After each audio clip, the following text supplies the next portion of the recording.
Hola, ¿qué tal? Bienvenidos. Estamos aquí en el Centro de Investigación en Biotecnología Aplicada del Instituto Politécnico Nacional en Tlaxcala.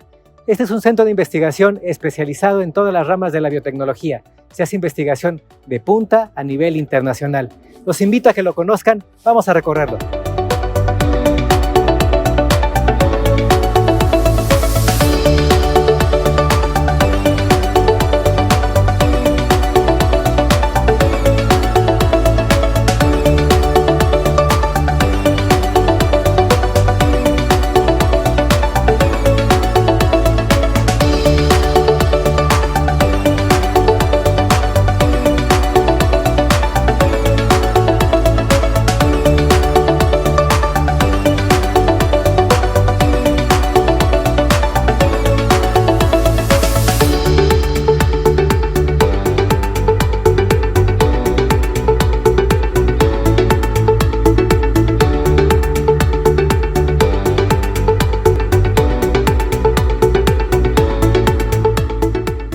Esta es la troje de la hacienda. Durante más de 15 años albergó todas las actividades de investigación del Centro de Investigación en Biotecnología Aplicada. Aquí se desarrollaron actividades desde microbiología hasta ingeniería genética. Y a pesar de que era una troje y que es un espacio que no visualizaríamos como un centro de investigación, como un laboratorio de primer mundo, en estos espacios se han desarrollado más de 20 patentes, se han desarrollado múltiples investigaciones, artículos científicos y desarrollos tecnológicos que han beneficiado a más de 100 empresas. Los invito a conocer el laboratorio. Vamos a aprender un poco más sobre la biotecnología aquí en Tlaxcala.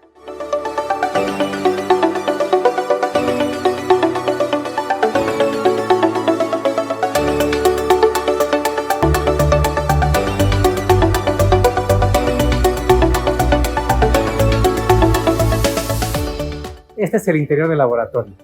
Como pueden ver, estamos nuevamente dentro de la troje y aquí tenemos las instalaciones del Laboratorio General en Biotecnología Aplicada. En este recinto tenemos agrupado todas las ramas de la biotecnología: alimentaria, agrícola, productos naturales, genética, biología molecular, microbiología e incluso desarrollo de nanotecnología aplicando la ciencia de las nanopartículas a microorganismos vivos. Esta es la entrada al Laboratorio General, que, como les comentaba, durante casi 17 años albergó a todas las instalaciones del Centro de Investigación en Biotecnología Aplicada.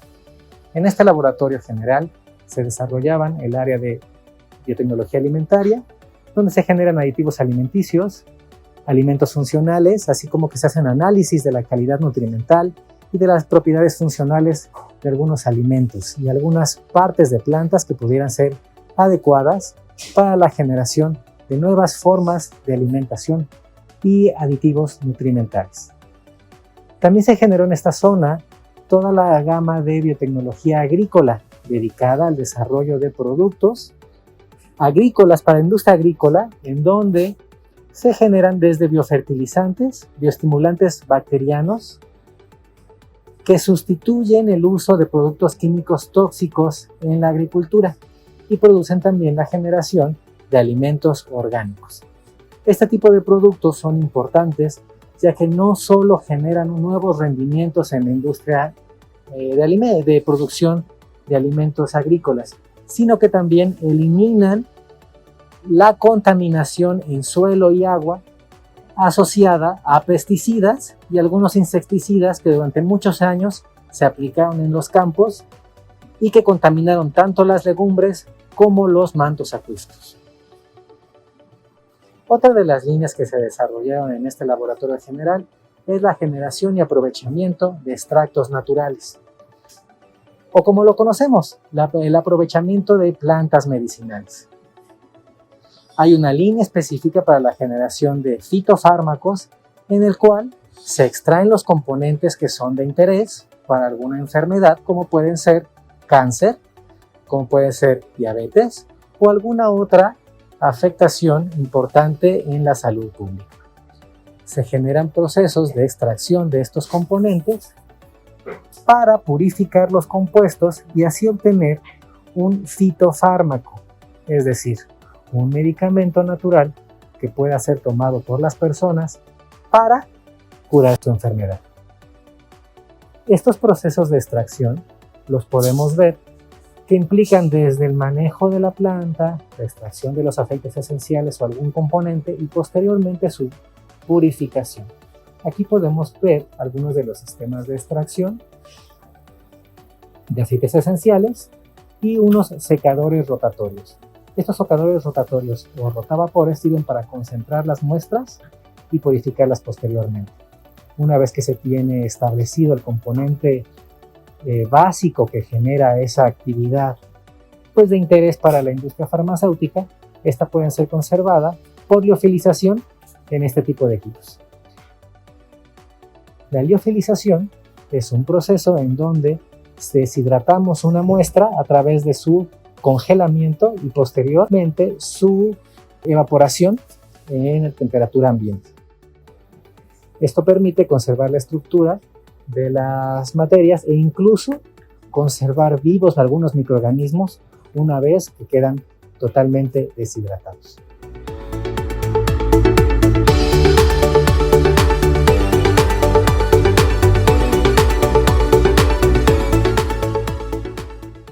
Este es el área de microscopios y de análisis microbiológico. Aquí podemos ver tanto microscopios sencillos como estereoscópicos que nos permiten caracterizar el tipo de hongos, bacterias, levaduras o algunas colonias que pueden estar presentes en las muestras que estamos trabajando, ya sea de alimentos o de algunos suelos.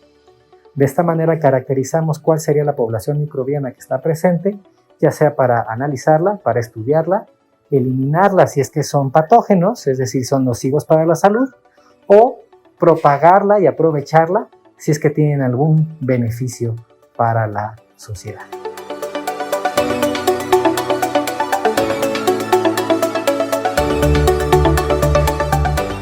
Esta es el área de instrumentación analítica. Podemos ver que tenemos algunos equipos que son fundamentales para el análisis de muestras. Contamos con el analizador elemental que permite establecer la cantidad de carbono, nitrógeno, azufre y oxígeno en muestras sólidas. Aquí tenemos el HPLC, que es un equipo de cromatografía de líquidos de alta presión. En ellos podemos inyectar muestras líquidas en donde el equipo va a irlas separando por componente y al final, mediante un detector, podemos establecer qué compuestos, cuántos compuestos y en qué cantidad se tienen los compuestos en esa muestra que inyectamos. Contamos también con un Ultra HPLC que realiza exactamente la misma función, pero que permite hacerlo de una manera mucho más rápida. En este equipo podemos ver un equipo de cromatografía analítica, pero específicamente para enzimas, conocido como FPLC. En este equipo podemos, de una muestra de múltiples proteínas o enzimas, podemos determinar por tamaño, por funcionalidad o por alguna característica química cuáles son las proteínas que están presentes en un alimento o en alguna sustancia. Y finalmente los equipos de cromatografía de gases. Los equipos de cromatografía de gases son especiales para determinar componentes en algunas muestras o extractos de plantas o incluso en algunos extractos químicos, como pueden ser gasolinas, derivados de petróleo, extractos de plantas, pero también alimentos o componentes que tenemos en la industria, como puede ser jabones, detergentes, bebidas, etc. Nos permite determinar cuáles son los componentes, incluso a nivel de trazas, que pudieran estar presentes y determinar sus características o su naturaleza. Esto puede ser inyectado en una muestra gaseosa, por ejemplo cuando analizamos gases o cuando analizamos calidad de aire, o puede ser en una muestra líquida. En las muestras líquidas, normalmente buscamos establecer la cantidad y la característica de cada componente. Los detectores que se utilizan son especializados para establecer hasta la más mínima cantidad de componentes. Y esto es muy importante cuando estamos determinando, por ejemplo, contaminantes en agua o en suelo, como pueden ser residuos de pesticidas, donde solamente pequeñas cantidades pueden ser nocivas para la salud.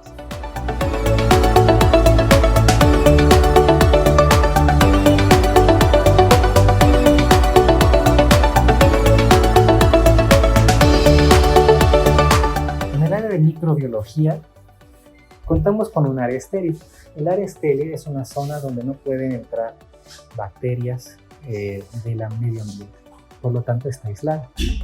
En esta zona tenemos campanas, que son estos aparatos que ven ustedes, en donde permiten tener una extracción por aire y por temperatura, y el espacio que está en esos escritorios que pueden ver son para mantener estéril y sin presencia de cualquier germen o bacteria toda esa área. Y esto se logra con esos ventiladores que están atrás de ellos y con una lámpara ultravioleta que se encuentra en la parte superior de las campanas. En estas campanas se pueden trabajar de manera estéril la propagación in vitro de plantas o el manejo de algunas cepas bacterianas cuando las quieren sembrar o propagar en algún medio. Para esto, las personas, los investigadores, se sientan en estas mesas, en estas campanas, y pueden abrir sus utensilios, pueden abrir los medios o pueden propagar ya sea las raíces de las plantas, microraíces, o establecer los cultivos bacterianos sin temor a que estos sean contaminados por las bacterias que están presentes en el aire.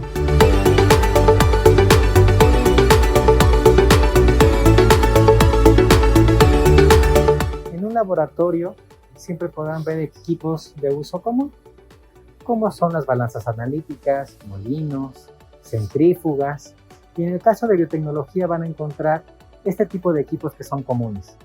Son incubadoras en donde en su interior se encuentran medios de cultivo, es decir, recipientes con algún medio nutritivo, algún líquido muy nutritivo, que contienen hongos o bacterias, y esos tienen que estar a una temperatura específica y en constante agitación. Y en lugar de que las personas lo estén agitando, este tipo de equipos permiten esa agitación constante. Podrán ver también algunas autoclaves. Las autoclaves son como las ollas de presión, las ollas de vapor que ustedes pueden ver en su casa. Sin embargo, en esta se puede controlar perfectamente la temperatura y la presión que hay dentro de ellas. Y en ellas se pueden esterilizar utensilios de trabajo, material de laboratorio, alimentos, extractos vegetales, sustancias, o incluso se puede esterilizar medios. De esta manera nos aseguramos que toda la herramienta, todos los utensilios utilizados para la investigación estén libres de cualquier microorganismo y solo estén presentes los organismos que se están estudiando.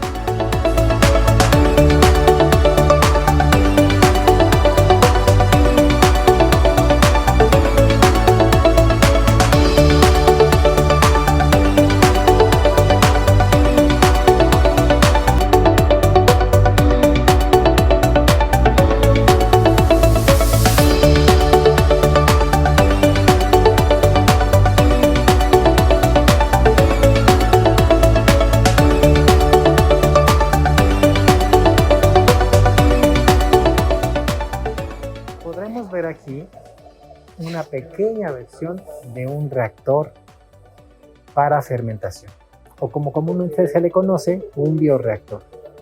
Estos reactores son espacios, son un recipiente con un dispositivo para poder agitarlo, como lo podemos ver, tienen propelas de agitación, pero estos recipientes tienen control de temperatura y de suministro de aire. De esta manera regulamos el alimento y la respiración de los microorganismos que se están reproduciendo en estos reactores. Estos microorganismos se producen a gran escala en este tipo de reactores, incluso hay reactores muy grandes a nivel industrial, y permite la generación de enzimas, de medicamentos o algunos otros productos industriales.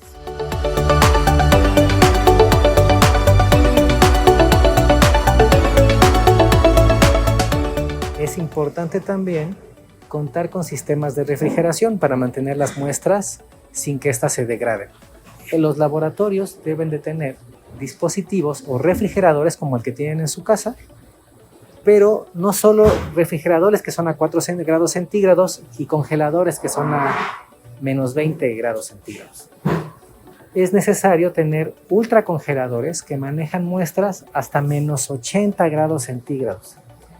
Y en ellos se almacenan normalmente microorganismos vivos, bacterias, hongos y levaduras, que congeladas se mantienen vivas, pero evitando que éstas se propaguen o muten, generando alguna variación en su estructura.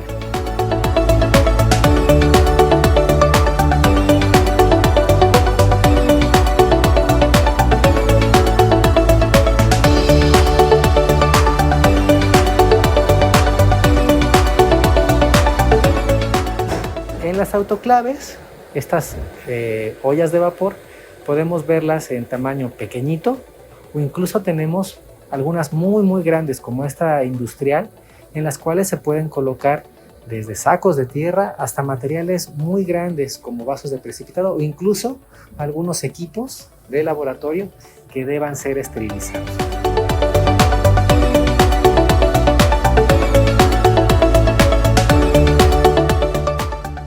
En el área de biología molecular se desarrollan trabajos de análisis genético o incluso ingeniería genética. En esta área los investigadores analizan el perfil de los genes de algunas plantas, de algunos animales, pero específicamente de virus y bacterias para el desarrollo de nuevas vacunas o el aprovechamiento y sobre todo la identificación de algunas variedades mexicanas para el mundo.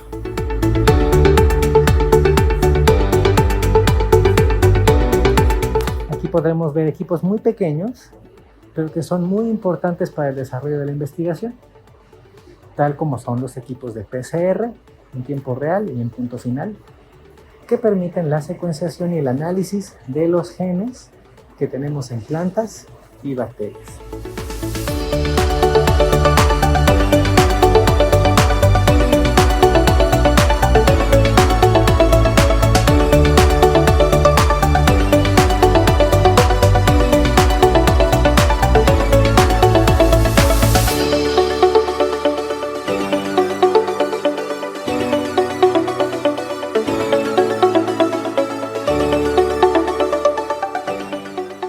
Para el análisis del crecimiento y el metabolismo de las plantas y algunos musgos y hongos, se utilizan estos cuartos de cultivo vegetal. En ellos pueden ver que tenemos diferentes plántulas, tanto de musgos como plantas superiores, en donde se analiza cuál es su comportamiento en distintos periodos de luz. Y con esto podríamos ver cómo le afectan las estaciones del año, la temperatura. En estos cuartos se simula un día habitual a diferentes condiciones y podemos establecer cómo se comportaría una planta o un cultivo en distintos ambientes o en distintos climas. Asimismo, en los frascos pueden ver ese líquido que es un medio nutritivo.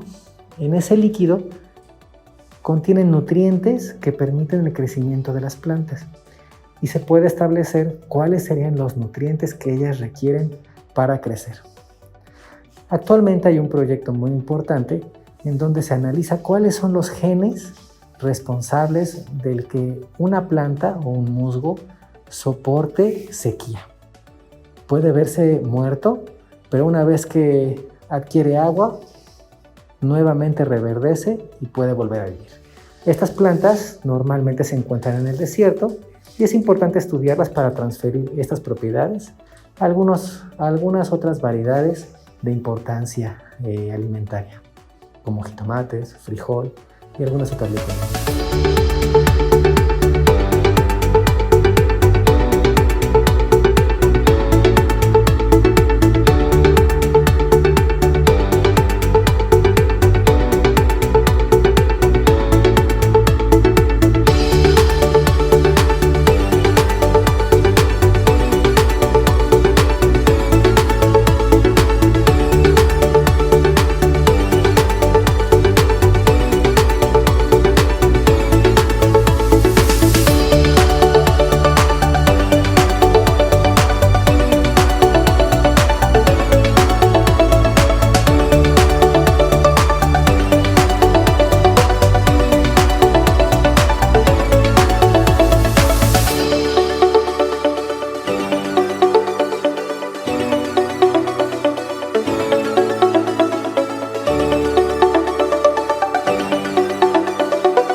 Esta es nuestra planta piloto. En la planta piloto, los investigadores se dedican a extrapolar las investigaciones que se hacen a nivel laboratorio, a nivel de mililitros, todo en pequeñito, y desarrollan los mismos procesos, pero a un nivel industrial, es decir, a una escala mucho mayor que pudiera ser ya transferida a las empresas para que generen los productos o los materiales a una escala comercial, a una escala que se pueda manejar y vender y que en algún momento llegue a ser utilizada por la población. En la planta piloto podremos ver otro tipo de equipos. Los mismos equipos que vimos en el laboratorio, aquí los vamos a ver, pero en un tamaño mucho más grande. ¿Se acuerdan lo de los bioreactores? Aquí podemos ver bioreactores como los que vimos anteriormente de 1 y 3 litros, pero aquí los vemos de 1500 hasta 2000 litros. También tenemos sistemas de extracción como los que vimos hace un momento, pero aquí los vemos en una escala de 800 litros. Hacen exactamente la misma función, pero podemos ver las diferencias que pudieran ocurrir en los tiempos y en las eficiencias de los procesos a una escala que estarían utilizando las empresas para poder comercializar los productos desarrollados. Es importante estudiar este tipo de procesos ya a una escala grande, porque sobre todo cuando hablamos de bioprocesos o procesos de fermentación, el tamaño sí importa, ya que las condiciones de aire, de agitación y de homogeneización, es decir, qué tan estable esté nuestra sustancia, son diferentes si lo tenemos en chiquito, donde lo podemos agitar muy bonito, a que si lo tenemos en una escala muy grande, donde tenemos zonas donde normalmente no se agita muy bien. Para esto, este tipo de equipos cuentan con múltiples sensores de presión, de oxígeno disuelto, de aire, de temperatura, de nivel de agitación, de concentración de sal, de pH, y este tipo de datos permiten a los investigadores establecer cuáles son las mejores condiciones para que los microorganismos crezcan y se reproduzcan.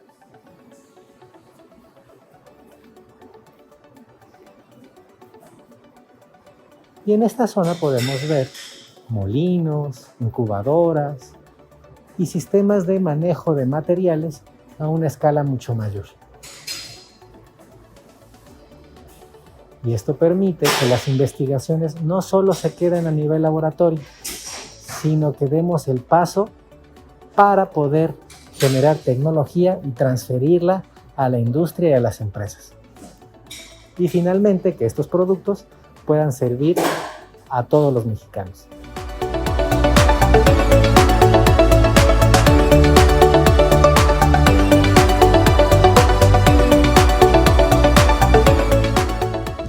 Otra área muy importante en la biotecnología y sobre todo en la nanotecnología es el análisis espectroscópico de la materia. Es decir, mediante espectros o equipos que puedan analizar el comportamiento de los átomos y las moléculas de un material mediante la inserción de cierta energía, permite el análisis tanto de la composición como de la estructura y las propiedades de un material. Esto es muy interesante y para esto nos los va a explicar el doctor Raúl Delgado Macui. Es experto en el área de la nanotecnología. Bueno, este equipo que está acá es un equipo de espectroscopía UV visible que tiene un sistema de fotomultiplicación para poder detectar pequeñas variaciones en absorbancia.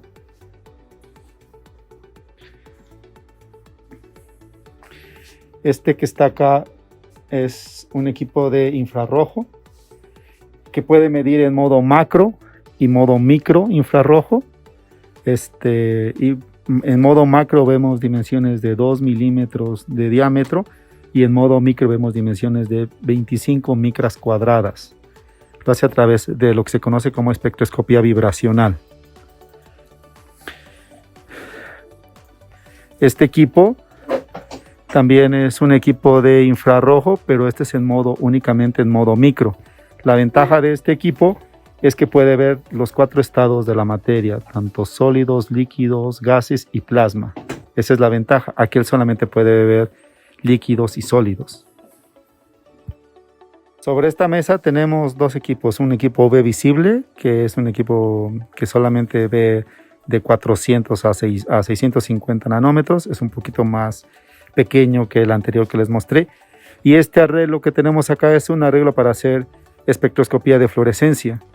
Y a través de la espectroscopía de fluorescencia la generamos por medio de 2 fuentes. 2 láseres que emiten en la región del ultravioleta. Uno que está en 253 y el otro está en 350. Y con esos láseres excitamos las muestras aquí, sobre esta parte, y la muestra entonces la hacemos florecer y a través de la computadora se graban los espectros resultantes.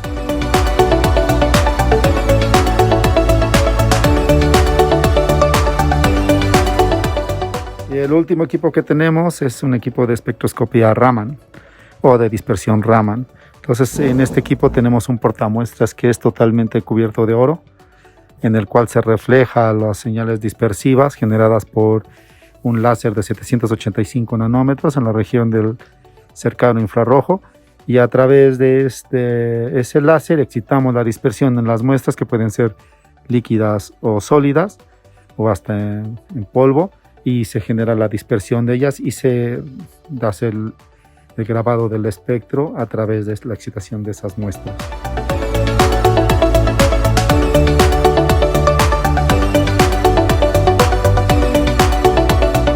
Bueno, todos estos equipos tienen que ver cómo interacciona la luz que recibimos con la materia, es decir, contra nosotros. Entonces la materia, de alguna forma, al recibir la radiación de la luz del sol, empieza a responder y nos genera este tipo de espectros. Este espectro que tenemos en color azul es un espectro que respondió a la presencia de trialosa, que es un azúcar puro, y de esa manera nosotros podríamos saber qué azúcar está en, no sé, en el alimento, en las frutas, en las verduras, en la caña o hasta en el chocomil que ustedes toman diariamente. Y este espectro en rojo es un espectro de proteínas de suero de leche. Entonces nosotros con este tipo de equipos podríamos saber la cantidad y el tipo de proteínas que está presentes en la carne, en las grasas, en los mariscos, en las frutas mismas o hasta en los lácteos, en cualquier subproducto lácteo que nosotros tengamos. Con esto nosotros podemos saber la cantidad y el tipo de proteínas que están viendo. Entonces estos equipos sirven específicamente para poder determinar la composición de la estructura molecular de las muestras que ustedes analizan a través de hacerles incidir haces de luz a las muestras, y estas van a responder generando el tipo de espectros que ustedes están viendo, absorbiendo esa señal. Y más o menos para que lo entiendan un poquito más, cuando ustedes están afuera de su casa y reciben luz solar, ustedes empiezan a calentarse o se empiezan a poner rojitos por esa radiación que ustedes están absorbiendo. Estos equipos lo que alcanzan a ver es el momento en que ustedes se empiezan a calentar o el momento en que se empiezan a poner rojitos por la radiación que están recibiendo del sol.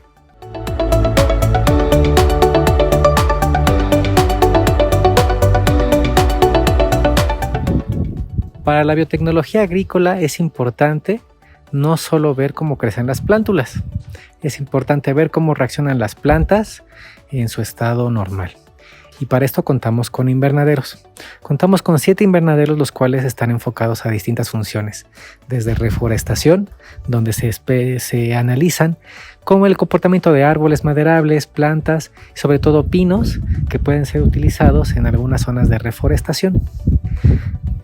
Otros más están enfocados al análisis de plantas con interés industrial, es decir, desarrollo de plántulas como la Jatropha curcas, que se estaría utilizando para la generación de biocombustibles, pero también algunas plantas medicinales o que generen algún otro tipo de producto que sea industrializable.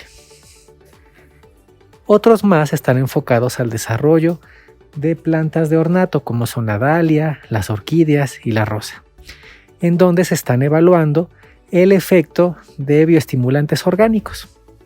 La importancia de establecer cultivos orgánicos de plantas de ornato es también el aprovechar algunos componentes de interés que contienen. En otros invernaderos podemos ver el desarrollo de especies modificadas genéticamente. Aunque actualmente se tiene miedo a las especies modificadas genéticamente, esto es derivado de que si no se hace bien, esto puede generar una pérdida de la biodiversidad. Sin embargo, el análisis genético a plantas nos puede ayudar a preservar todas las especies que tenemos en nuestro país. En estos invernaderos también se evalúan algunos sustratos que se obtienen a través de la degradación de heces de ganado, incluso también heces humanas. Estas heces son procesadas mediante microorganismos y posteriormente mediante reactores anaeróbicos. Esto nos permite eliminar todas las bacterias patógenas, las que nos hacen daño, y propagar otro tipo de bacterias capaces de producir biogás a partir de ellas, lo cual nos sirve como energético. Pero además del energético, también el efluente, una vez ya esterilizado, es un buen medio nutritivo para el cultivo de plantas.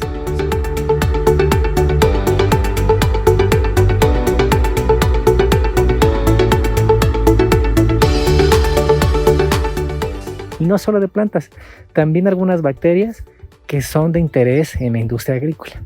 Son bacterias que ayudan a las plantas a crecer más rápido y a estar más sanas. Este tipo de sustratos son evaluados en cultivos de importancia en México, como es el aguacate, el jitomate, cebolla, papa y algunas otras hortalizas y legumbres.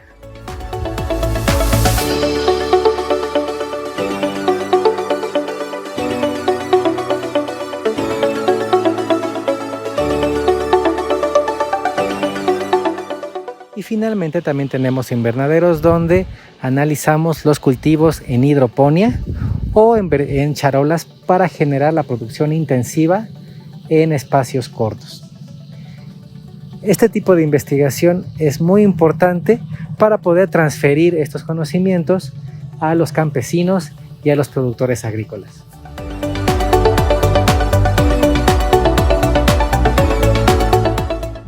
Aquí vamos a ver la importancia de adaptar un edificio histórico como una hacienda del siglo XVII a un laboratorio de investigación del siglo XXI.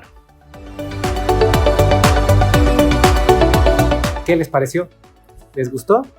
Como pueden ver, en México se hace ciencia y tecnología de punta, tecnología relevante a nivel internacional. Y no se requieren grandes institutos, no se requiere grandes edificios o mucha infraestructura, gran espacio. Se requiere de la inteligencia, de la tenacidad y del esfuerzo de investigadores mexicanos que están interesados y empeñados en resolver a los problemas de nuestro país. Los invito a que en un futuro ustedes también sean agentes de cambio y poner con nosotros la técnica al servicio de la patria.